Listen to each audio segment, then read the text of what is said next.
YouTube already know what I sound like. I'm actually using this medium because I tend to be a lot less inhibited via the written word. To be honest, the verbal video format has always been uncomfortable for me. Now that I think about it, given how inept I have traditionally been socially, I think a higher level of anonymity is something I would have preferred, and it would have made it a lot easier for me to express myself without caring about whether or not people were interested in my views. Unfortunately, we cannot turn back the clock. People have already seen my face and heard my voice. You can know me, to an extent.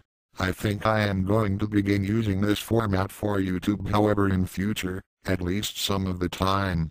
Another good reason for doing this is that I can edit it, improve it, and clarify my thoughts over a series of multiple passes before saving the resulting text as a WAV file, and such editing is a lot less practical to do with video.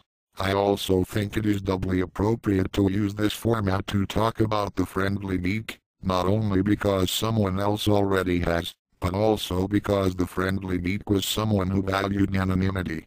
In talking about The Friendly Geek, I've always considered it appropriate to talk about one particular theme, which is what I view as being the defining concept of his material on YouTube.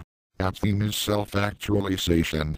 In my mind, Jordy, and I don't know if that is his real name, but he once actually used it to sign a text message to me, so I'll possibly use it at times here as well. Was entirely open about his lifestyle, and in sexual terms at least it is apparently a lifestyle which many people would find controversial. My point is that he seemed to me to be someone who was pursuing a lifestyle which he had found to work for him. He was doing what he found beneficial, not necessarily simply what would have conformed with society's expectations. I have enormous respect for that, and living according to your own truth is something which I used to aspire to, but which I apparently did not have the personal courage to actually follow through on myself, since I am currently living in a scenario which is totally contradictory to what I had initially planned for my life. Although I do not know a lot about The Amazing Atheist, from what little I have seen that seemed to be the major area where he and The Friendly Geek were different. I got the feeling that, while The Friendly Geek attempted to engage in a lot of self-honesty, and figure out a lifestyle in which his needs could be met, so that he could also be more completely well psychologically than most people, The Amazing Atheist was actually close to being the opposite, as was Thomas, the Dockster. These two men appeared to me to be extremely repressed individuals, whose repression and denial of their own needs caused them to be extremely unhappy. They would then attempt to resolve this unhappiness by projecting it outwards towards other people. It was this pain, I feel, which was the source of their negativity and vindictiveness towards others. My girlfriend taught me about Maslow's hierarchy of needs and the ways in which people can break down psychologically if the needs in that hierarchy are not met, and my reading about Buddhism in particular told me about how people can attempt to use outward projection of their unhappiness as a means of alleviating it, even though it is a method which does not work.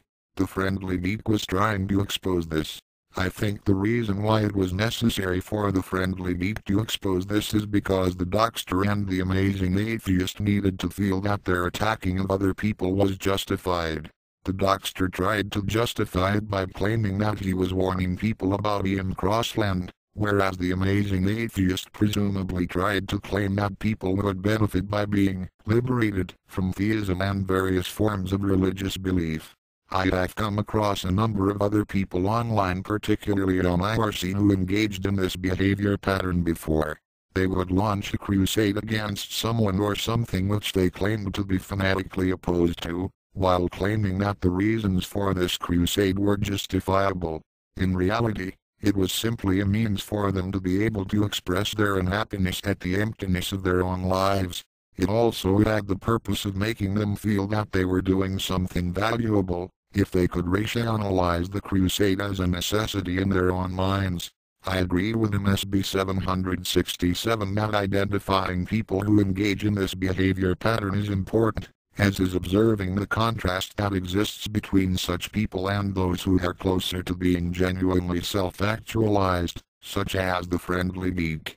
This is the end of this particular rant for me. I am now going to bed. However, in closing, I will simply say that if it is true that the Friendly Geek is indeed leaving YouTube, that will cause some grief for me.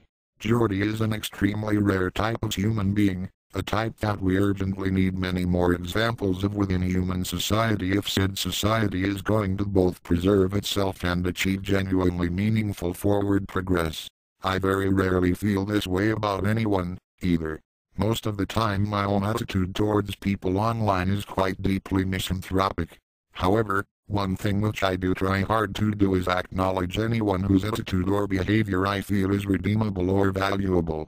This happens that rarely that I am able to remember it every time it does.